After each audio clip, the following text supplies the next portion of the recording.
नमस्कार। आवेशन की विधियों में हमारा आज का नेक्स्ट टॉपिक है चालन या स्पर्श द्वारा आवेशन, चार्जिंग बाय कंडक्शन और कांटेक्ट। इसमें हम क्या करेंगे कि एक आवेशित वस्तु लेंगे, चाहे वो पॉजिटिव हो चाहे वो नेगेटिव हो। एक आवेशित वस्तु लेंगे और उस आवेशित वस्तु को हम किसी अनावेशित वस्तु से स्पर्श करवाएंगे और जो अनावेशित वस्तु है उसको हम क्या करेंगे, चार्ज करेंगे। तो हम देखते हैं कि अनावेशित वस्तु को कैसे चार्ज किया जाता है। तो हम क्या करते हैं कि एक अनावेशित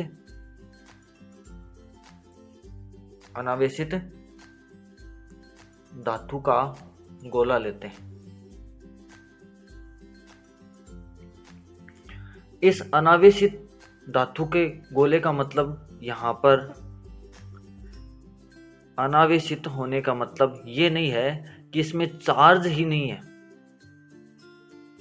चार्ज ये नहीं है मतलब कि इसमें प्रोटॉन्स भी नहीं है और इलेक्ट्रॉन्स भी नहीं है। इसमें प्रोटॉन भी हैं और इलेक्ट्रॉन भी हैं, लेकिन वो समान संख्या में है। इसका मतलब ये हुआ कि इसमें जो नेट चार्ज है वो इसमें क्या है, 0 है। इस कारण से ये क्या है, अनावेशित है।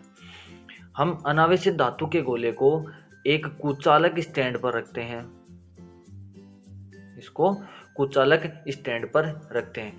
अब इसको चार्ज करने के लिए हम क्या करते हैं, कोई आवेशित वस्तु लाते हैं। तो सबसे पहले हम कोई धनावेशित वस्तु लाते हैं इसके पास में।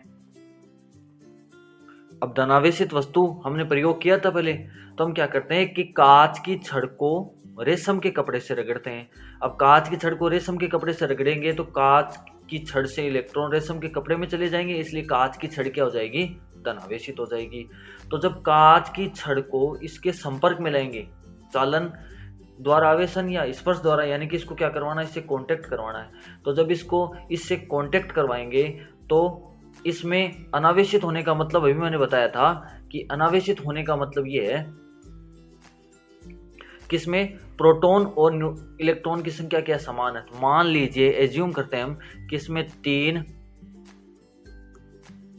प्रोटॉन है और 3 क्या है, इलेक्ट्रॉन है। 3 प्रोटॉन है और 3 क्या है, इलेक्ट्रॉन है। जैसे ही हम इसके पास में ये कांच की छड़ लाएंगे,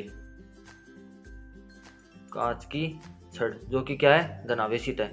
जब ये कांच की छड़ इस अनावेशित धातु के गोले के पास में आएगी तो इसमें 3 प्रोटॉन और 3 क्या है, इलेक्ट्रॉन है।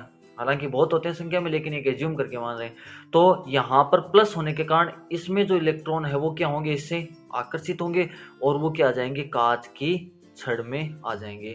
अब इसमें प्रोटॉन बच जाएंगे, इलेक्ट्रॉन क्या हो गए, कांच की छड़ में आ गए, इसलिए ये क्या हो गया, अब धनावेशित हो गया। अब इसमें इलेक्ट्रॉन और प्रोटॉन की संख्या समान नहीं है, प्रोटॉन की संख्या क्या है, ज्यादा है, क्योंकि इसमें से कुछ जो इलेक्ट्रॉन थे वो क्या है, हालांकि ऐसा नहीं है कि जितने इलेक्ट्रॉन सारे आ गए, लेकिन कुछ इलेक्ट्रॉन क्या होते हैं, इसमें आ जाते हैं। इसमें आने के कारण ये जो अनावेशित धातु का जो गोला था वो अब क्या हो गया, पॉजिटिव चार्ज हो गया, यानी कि धनावेशित धातु का गोला बन जाएगा।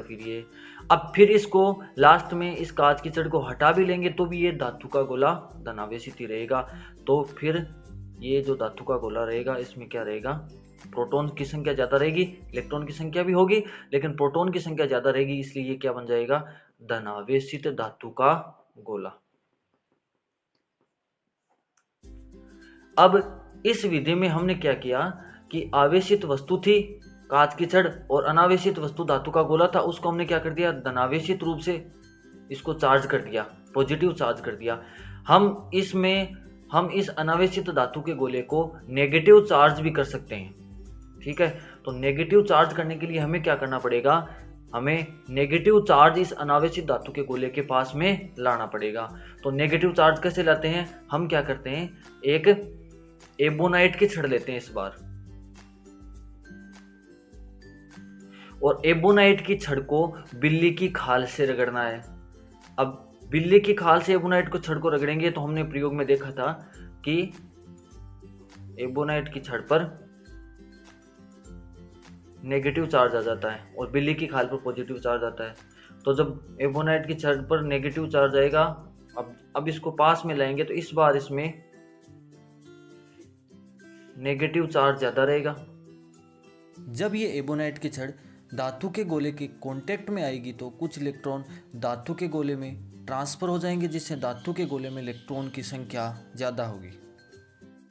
इस कारण से इस बार ये धातु का जो अनावेशित गोला था वो ऋणावेशित हो जाएगा।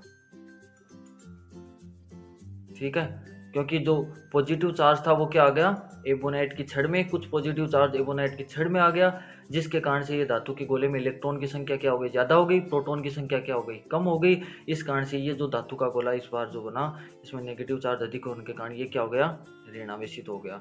इस प्रकार हम कॉन्टैक्ट के द्वारा या स्पर्श के द्वारा हम क्या कर सकते हैं, अनावेशित धातु के गोले को धनावेशित भी कर सकते हैं और ऋणावेशित भी कर सकते हैं। इससे रिलेटेड कोई क्वेश्चन हो तो आप कमेंट बॉक्स में पूछ सकते हैं। धन्यवाद।